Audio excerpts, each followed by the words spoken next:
Dans cette vidéo, nous allons voir comment créer un test fonctionnel à partir de un ou plusieurs scénarios. Donc la base du test fonctionnel, c'est les scénarios. Donc on va aller chercher un scénario et on va regarder un scénario sur le site skateboardshop.com, sur lequel c'est un site plateforme de e-commerce sur lequel on peut acheter des skateboards. Et donc le scénario consiste à sélectionner, mettre au panier, commander et remplir un champ, un formulaire, et ensuite passer au paiement. Donc assez standard avec un certain nombre d'étapes qu'on retrouve ici. Donc la première action à faire pour créer test fonctionnel, ça va être de travailler le scénario et en particulier de repérer les endroits où on veut injecter des valeurs et des variables depuis des jeux de données. Donc là typiquement le prénom, le nom, le mail. Donc pour faire ça, je vais éditer le step et ici je vois que la valeur qui est rentrée dans le champ à partir d'un type, donc le champ first name, est prénom test. Donc je vais utiliser la syntaxe traditionnelle de Selenium pour gérer les variables, qui est $accolade, et je vais préfixer ma variable par in underscore, et je vais appeler ça first name, virgule, et je vais laisser la valeur qui était présente, qui sera la valeur par défaut. Voilà, une fois que j'ai utilisé cette syntaxe, cette variable va pouvoir être remplie à partir d'un jeu de données. Je vais faire la même chose pour le nom, pour le prénom, $accolade in underscore name, virgule, valeur par défaut. Voilà, une fois que toutes les valeurs sont saisies, je vais pouvoir passer à l'étape suivante. Voilà, donc toutes les variables ont été mises sous la forme standardisée d'injection de données, et on voit donc le in, date de naissance, in adresse, code postal. Et donc à la fin du scénario, on va avoir également la possibilité de renseigner des variables out. Donc l'idée c'est que on se place du point de vue du scénario. Quand on est dans le scénario, on a des variables in qui viennent donc d'un jeu de données et des variables out qui permettent de sortir des données depuis l'interface qui sont récupérées sur la page web et les utiliser dans des calculs, dans des expressions, dans les jeux de données. Donc là on retrouve les variables out préfixées out underscore, où on va récupérer un texte sur l'interface et on va stocker dans cette variable out ce texte. En l'occurrence là c'est le prix à payer par chèque, et ensuite on va aussi exporter le prix du panier du site web. Une fois que tout ça est fait, on n'a plus qu'à utiliser pour créer cette fois-ci un test fonctionnel. Donc là on arrive sur une page de paramétrage où on va spécifier tous les éléments nécessaires à la création d'un test fonctionnel. Donc il y a un nom, on peut taguer ce test. Le paramètre c'est l'URL de base, donc il y a l'URL qui a été prise dans le scénario mais qu'on peut surcharger pour aller attaquer un site de pré-prod ou d'homologation. Et ensuite ici on a le scénario qu'on vient d'utiliser pour créer ce test. On peut rajouter des scénarios à la suite de celui-ci, qu'on va aller piocher, soit on crée un nouveau scénario à partir d'ici, soit on va piocher un scénario dans ceux qui sont déjà existants, de manière à créer un système de Lego où les scénarios s'empilent les uns avec les autres. Ensuite, l'élément qui est important, c'est les devices sur lesquels on va faire jouer ce test. Donc là, on va utiliser Chrome 81 et Firefox 75, par exemple. Les navigateurs aussi qui sont présents dans les téléphones sont utilisables.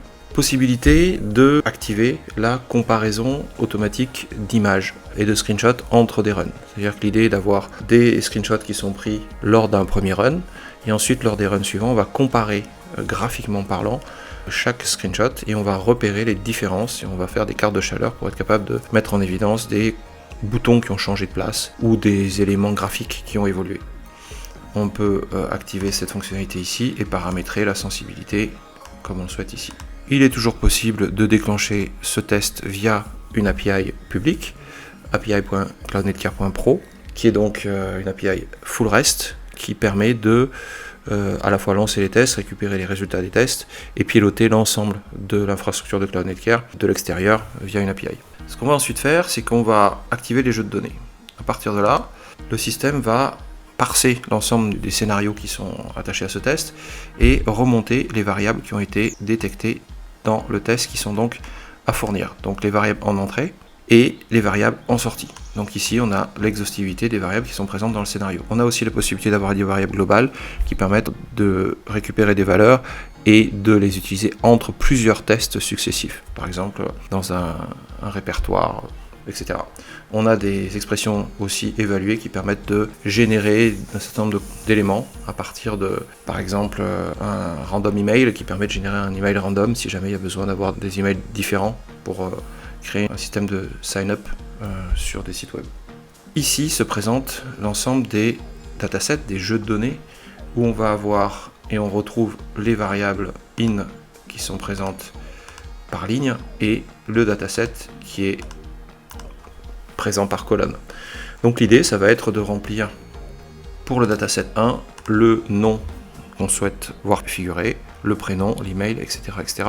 Et ensuite de spécifier une valeur pour chacun des champs qui sont présents ici.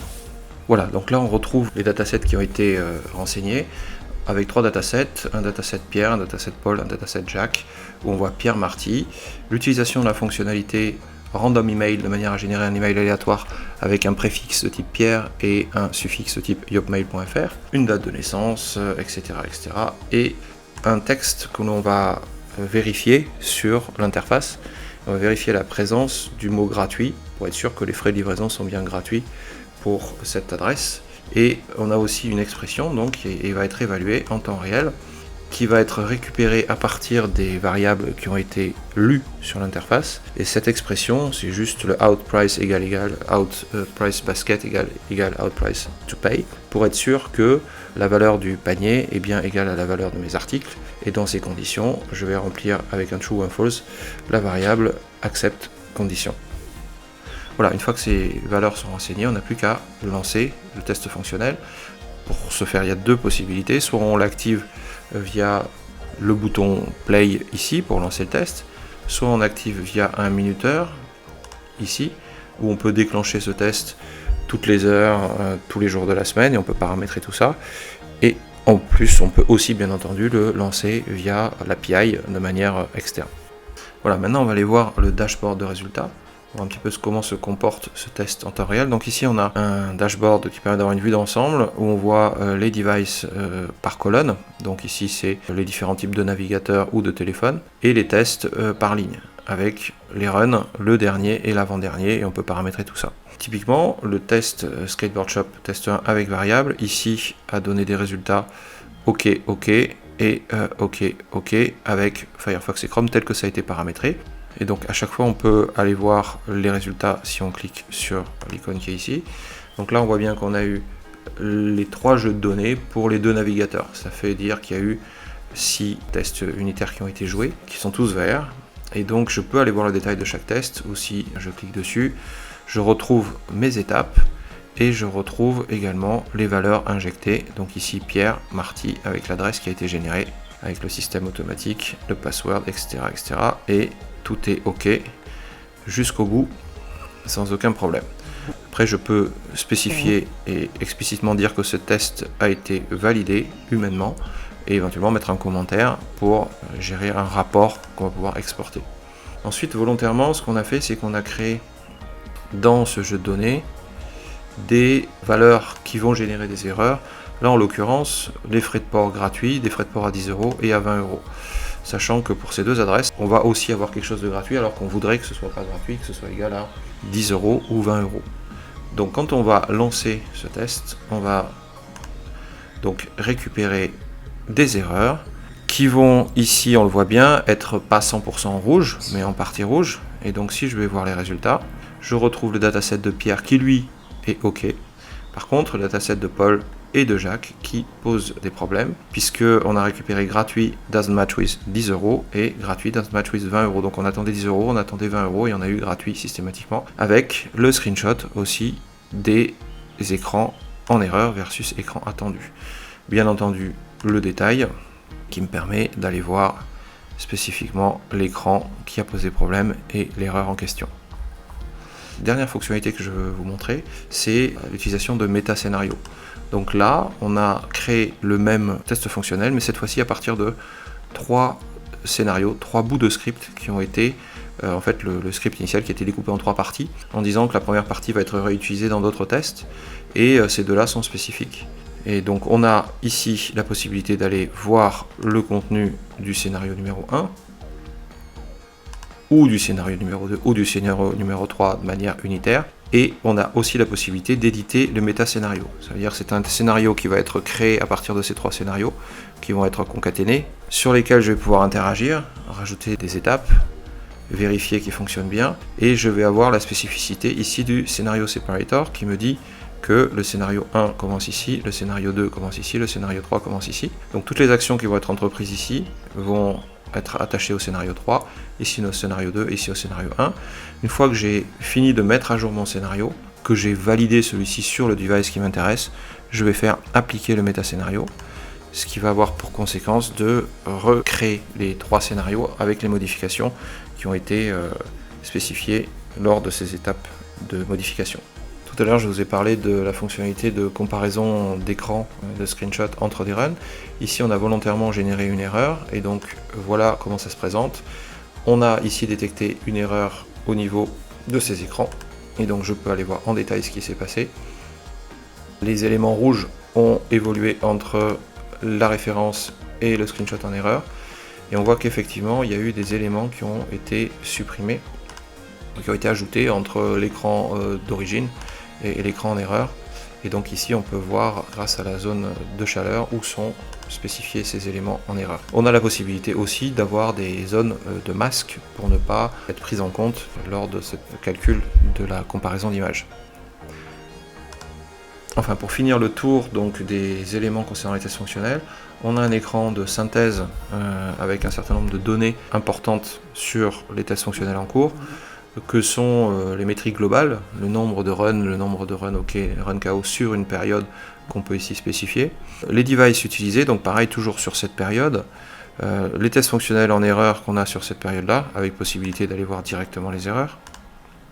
Des statistiques au niveau des run KO et des run unit KO, avec les possibilités aussi d'avoir les tests qui sont en erreur ou versus tests qui sont OK, classés par tag en fait, parce qu'on a la possibilité de classer les tests avec des tags, et également cette possibilité via les devices pour voir quels sont les devices qui sont susceptibles d'être le plus en erreur. On a la possibilité également de pouvoir avoir accès à un historique de l'ensemble des tests qui ont été joués, où on va être capable de remonter dans le temps sur l'ensemble des tests pour vérifier un run particulier à une date particulière. Et on a la possibilité d'accéder à chaque exécution et remonter dans le temps pour récupérer tous les screenshots qui sont possibles, en erreur ou pas. On a la possibilité de générer un rapport qui va être spécifiquement fait à partir des données qui ont été jouées, et la possibilité d'exporter ce rapport en PDF également pour pouvoir l'utiliser en dehors de Cloud Maker. On a aussi la possibilité de gérer les masques de comparaison d'écran, ce dont on parlait précédemment. Voilà ce qui clôt une première présentation très succincte des tests fonctionnels dans Cloud Maker.